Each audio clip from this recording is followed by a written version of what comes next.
ஏற்காட்டில் கோடை விழாவையொட்டி நடைபெற்ற நாய் கண்காட்சி சுற்றுலா பயணிகளை வெகுவாக கவர்ந்தது.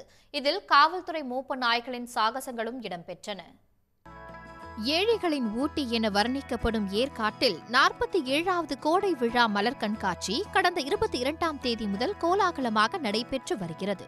கோடை விடுமுறை என்பதால் மாநிலத்தின் பல்வேறு இடங்களில் இருந்து குவிந்த சுற்றுலா பயணிகள் ஏற்காட்டிற்கு வந்த வண்ணம் உள்ளனர். அங்கு நடந்து வரும் மலர் கண்காட்சியை ஏராளமானோர் ஆர்வத்துடன் பார்வையிட்டனர்.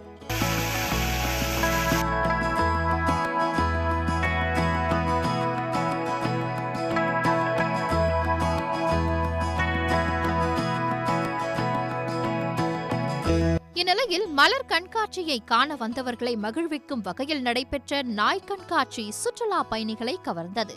உரிமையாளர்களின் கட்டளைக்கேற்ப செல்ல பிராணிகள் அசத்தின.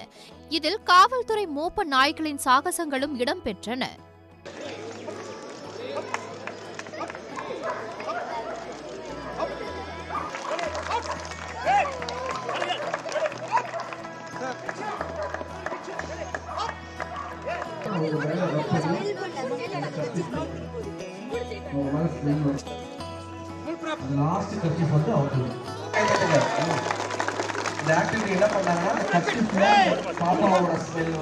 ஃப்ளவர் ஷோ டிஃப்ரெண்டா கீழே நம்ம அடிவாரம் மேலே ஏறும் போது ரொம்ப கிரியேட்டிவா அந்த வேஸ்டேஜ் எல்லாமே வச்சு ரொம்ப கிரியேட்டிவா பண்ணியிருந்தாங்க.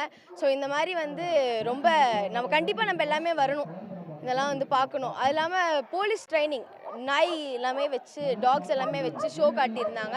ஸோ அதெல்லாமே ரொம்ப அமேசிங்காக இருந்துச்சு. பாம்லாம் கண்டுபிடிச்சிச்சு, போலீஸ் சொல்கிறதெல்லாம் அது கேட்டுச்சு, அவங்க ரொட்டேட் பண்ண சொன்னால் அது ரொட்டேட் பண்ணுச்சு, ஹார்ஸ்லாம் டான்ஸ் பண்ணுச்சு, அப்புறம் ஹார்ஸு நிறைய எடுத்துகிட்டு வந்திருந்தாங்க. நிறைய விஷயம் எல்லாமே நல்லா இருந்துச்சு.